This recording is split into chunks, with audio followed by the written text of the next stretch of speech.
Hi guys, welcome to another YouTube video from Ross Perry Productions. This is the 6th video on my 2009 Jeep Wrangler, and I've actually just changed the oil and the oil filter, so I now need to reset the change oil light. Now this comes on when you turn the key on twice. You'll see it just come on in a second, just down here.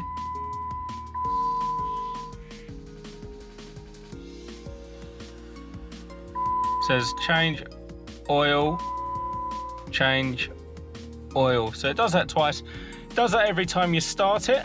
So what we're going to do is we're actually going to reset that so that doesn't happen anymore, and it's relatively easy to do. All we're going to do is turn the key all the way to the off position, and we're going to start again, turn it twice to the accessory position, and then we're going to go ahead and click the throttle fully to the floor 3 times.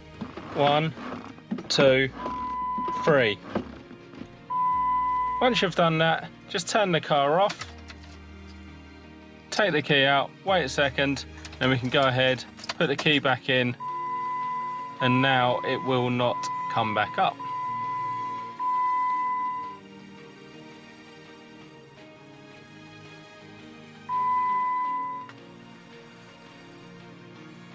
And there we go, that's how easy it is to reset the change oil light on a 2009 Jeep Wrangler.